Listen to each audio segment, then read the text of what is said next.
सुर संग्राम खाली सुर के पुजारी खोजे खातिर नहीं, बल्कि भोजपुरी संगीत से रोजगार देवे खातिर, कोनो परिवार के बहुत बड़ा एगो काम देवे खातिर भी बहुत बड़ा काम कर रहल बाटी।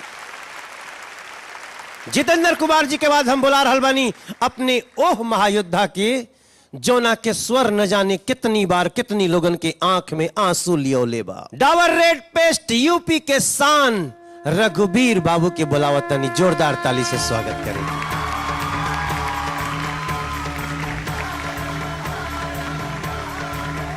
आज आप ब्लैक एंड व्हाइट में बनी, आपके जैकेट ब्लैक बा जी और आपके शर्ट व्हाइट बा जी, आपके बाल भी बहुत अच्छा काला बाटे, एकदम रोमांटिक, लड़कियन के लुभा लेवे वाला। आपके पैंट भी काला बा, आपके जूता भी काला बा, और रवि जी के टाई लाल बा, रवि जी के जैकेट भी काला बाटे, और आप खातिन हमरे हाथ में वो नंबर के लिस्ट बा भैया। आपके गाना कल्पना जी के पिछले एपिसोड में उतना नहीं जमल, आपके वहां के दहली सिर्फ 29 नंबर 29।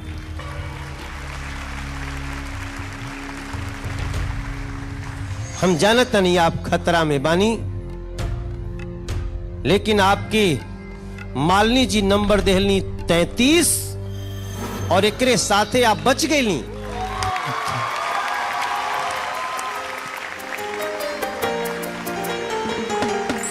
हम तो सोचले रही चांद हमरा मिली, हम तो सोचले रही चांद हमरा मिली, बाकी हमरा तो टूटल सितारा मिलल, पार जाए के लल सामने में रहल, नाई अच के डूबल ना किनारा मिलल। हम तो सोचले रही चांद हमरा मिली, बाकी हमरा तो टूटल सितारा मिलल, पार जाए के लल सामने में रहल, नाई अच के डूबल ना किनारा मिलल। हम तो सोचले रही चांद हमरा मिली।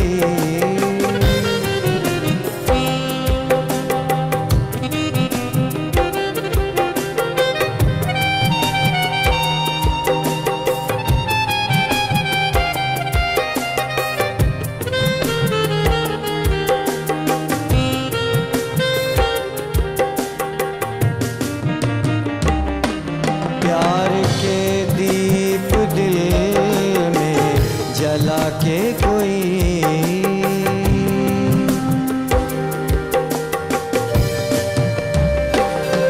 प्यार के दीप दिल में जला के कोई, रेत में आज गंगा बहा के कोई, रेत में आज गंगा बहा के कोई, चांद के चांदनी गुम कहाँ हो गई, अब अमौसा के आंसू के धारा मिलल।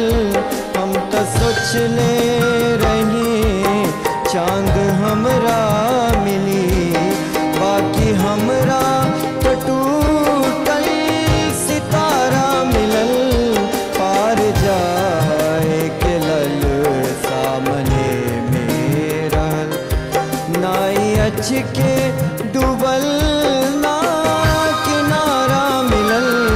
हम तो सोचले रही चांद हमरा मिली।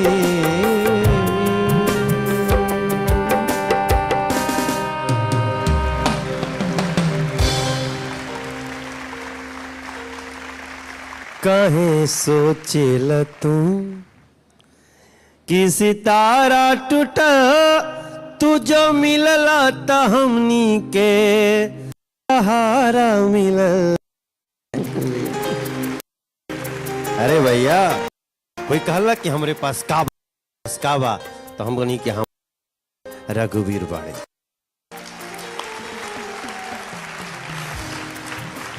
रवि भाई तोरे खातिर कुछ कहत बाड़े। बहुत बढ़िया रघु बाबा गईला आप सतीश अजय जी के धन्यवाद देम। और हमरा के मनोज बाबू जितना हमरा बुझाता कि अगर रघु भाई थोड़ा सा मुंह के और खोले लगी तो हमरा के लगा था कि और भी फेफड़ा के अंदर का बहुत सारा सुर जो छिपल बा इनकरा वो बहुत कुछ निकले के तैयारी में बाटे। जय हो, जय हो, जय हो, जय हो। थैंक यू सर। कल्पना जी। पार जाए के लल सामने में रहल नाई अच के डुबल। जो लो से आना फिर हाई पिच में जाना, वो जो मैनेज करना बहुत बड़ी बात है। और रघुवीर बहुत अच्छा निभाया आपने, बहुत अच्छा। मैम छोटा सा मेरा बहुत प्रयास था, अच्छा, बहुत पहली बार अच्छा। आपका गीत मैंने गाया। बहुत बढ़िया संतोष जी, आप बहुत मीन्स अच्छा से सपोर्ट किया आपने उनको, बहुत बढ़िया। मालिनी जी। मैं चाहती हूँ आपको भी और आप सबको एक बात सुनाना चाहती हूँ। एक संगीत के बहुत बड़े मर्मज्ञ हैं और विंध्यनगर से सत्यनारायण पांडे जी हैं, बहुत बड़े संगीत के भक्त हैं। सुन रहे होंगे तो मैं उनको बताना चाहूंगी, वो एक एक कार्यक्रम पिछले सीजन से ही देखते हैं, हमेशा अपनी प्रतिक्रिया भेजते हैं। रघुवीर बाबू का सुन करके उन्होंने मुझे ये मैसेज भेजा था, मैं चाहती हूँ उसको पढ़ूं।